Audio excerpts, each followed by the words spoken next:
As many empty nesters look around at the empty house where they raise their families, they start to wonder if it's too much space, it's too hard to maintain. Their neighborhood has turned into an area that doesn't exactly spark joy anymore. So let's face it, we start thinking about a move well in advance of the time that it finally becomes the right decision for us. Other times we have the choice foisted upon us by life circumstances, sometimes good, like the birth of a grandchild, and sometimes it's the beckoning of sunnier climate. But on the other hand, there can be bad reasons to move too, right? Like a fall or a disability that makes our old home impractical can be problematic. And as we get older, taking care of a big empty house can start to feel harder. I remember always worried about my grandmother having to go down into the basement to do her laundry and living alone in her house. So it's not a bad idea to start planning for your future and deciding whether that means retiring somewhere else or aging in place. You can also look into senior housing when your health no longer kind of lets you stay in your own home easily. And the key is just to be intentional about how you'd like your future to take shape.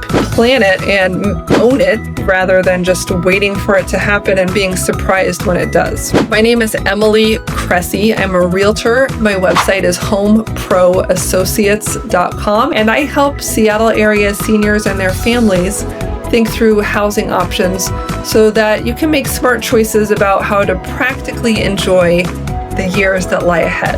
So first, let's talk about staying put. Let's talk about why and when this makes sense and why it's a top choice for many people. So for a lot of us, staying put in our homes that we've always been in feels like the obvious thing to do. It's kind of the no pressure, no stress, no effort default option. So you may have been in your current home for decades, and often it really does make sense to stay there. You know how the light comes in through the windows, you have relationships with the neighbors, which floorboard creaks and which drawers stick. There can be a lot of comfort in the familiarity of all that, especially during a stage in life when sometimes it feels like a lot of things are changing and not always for the good. It can be nice to have something stable and emotionally grounding. The house might represent decades of work, family life, good memories. The mortgage is paid off, and that financial stability is very reassuring as well. Most of us hope to have fewer bills when we retire, and for some people, staying put truly supports independence in a place that they're comfortable and happy. But remember that sometimes what's worked in the past is not always the best choice in the future. So now I want to highlight some of the downsides that can come when staying put, and we're going to talk about the questions we often avoid asking ourselves. So staying in your home works best when your body, your spouse, and your environment are all cooperating. The challenge is that life does not always give us a heads up before something shifts. If you trip and fall, you're in the hospital tonight, and then you've got OT twice a week for the next few months. Hopefully you can drive yourself there. If you have a stroke or a heart attack, sometimes when our health goes, it can go really fast. So this part is not about being negative, it's about being honest and having kind of a contingency plan. So do a little inventory for yourself. Can you still manage the stairs comfortably if you're on your own? The laundry machine is downstairs. Can you carry your stuff up and down? If you had surgery, would you be able to get around to all the places you need to go in your house? So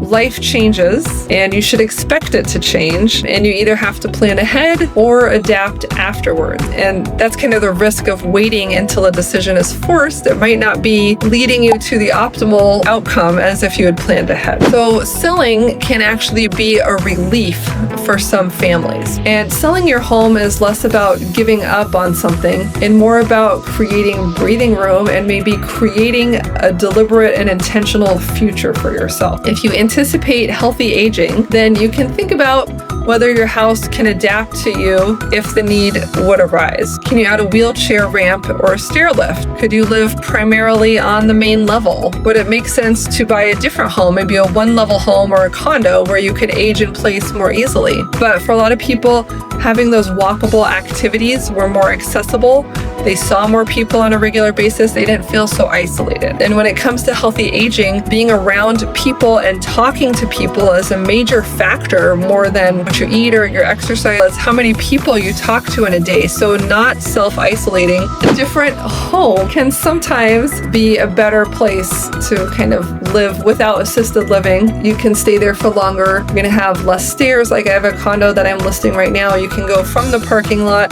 to the elevator, up to your floor, into your house, all without ever doing any stairs. And actually there's several disabled people in that building because it's just such a smooth travel path. That's over in Edmonds. It's for sale now. Call me quick. So sometimes the home itself can facilitate aging in place. Sometimes the location is more important, whether you're closer to medical care, you're closer to family members or, adult children that are going to take care of you, or maybe your grandchildren that you're going to take care of them. And it often brings peace of mind for everyone, right? To know that the family is close together, they can support each other as challenges arise. So that can be a big plus. And finally, the thing that I always think about is just simplifying life, right? Fewer rooms to vacuum and dust, fewer things and stuff to worry about, less decorating to do, right? Just keeping life simple and having more time for the things that you enjoy, whether that's travel or reading or pets or going for a walk or having hobbies. Sometimes simplifying down and living a more minimalist lifestyle can create a lot of space for new joys and pleasures at this chapter of your life. Depending on what you're optimizing for, whether it's physical independence, financial independence, you can certainly preserve your wealth and your health and your sense of connection by moving into a home that's a better fit for the stage of life that you're in. We all buy a big home in anticipation of raising the family, and when we don't need to do that anymore, we can do other things. Some people say, well, I need to have a guest room in case the kids come for the week. The kids come from the week, you can put them up in a hotel. That's going to be a lot less expensive than buying a giant house. You could also travel with them. Like they don't need to come to your giant Seattle house. You could meet up in Hawaii or Yellowstone. So sometimes the adult kids with their children don't want to cram into their old childhood bedroom. They want to use their vacation days to go on a vacation, and they'd love to travel together with you. So that's something else to consider. So let's talk about the emotional side of selling your house. You don't sell just for financial and practical decisions.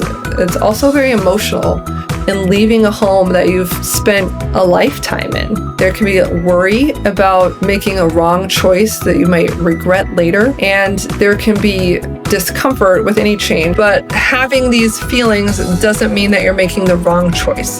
It means you're human and you're experiencing some discomfort around a transition. And the goal here is not actually to eliminate emotion from the decision. We all use the emotional part of our brain to make decisions. It's our emotions that tip us over the edge one way or the other. So embrace that. Make sure that those emotions don't get ignored or get rushed, especially if you and your spouse have different opinions about what to do. And I want to remind you that those are not your only options. Stay or sell, right? It's not just a binary decision. Some people move to a single level, no-step house, and that feels independent. Some people choose condos with elevators and the maintenance taken care of. Some people move to a retirement community where care can increase over time. Some people might keep their family home and rent it out, and then they travel in an RV, or they go rent an apartment and test out a new part of the country that they've never lived in before.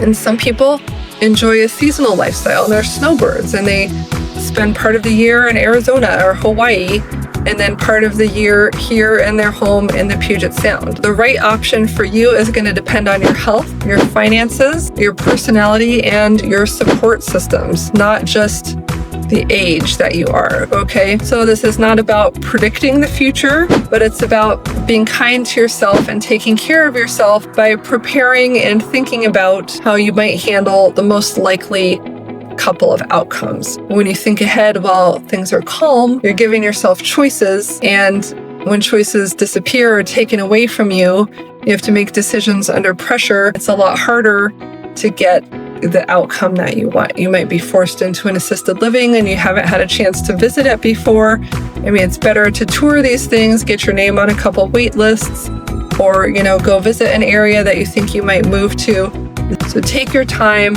and do your research and listen to those emotions and listen to that inner voice as you wind your way down this decision path. If you want help thinking through all of these options before life kind of forces your hand, I encourage you to click the link below to schedule a time to talk with me, and I'll be happy to go through all of this together with you based on your specific situation. You'll find the link below, and I'll see you on the next video.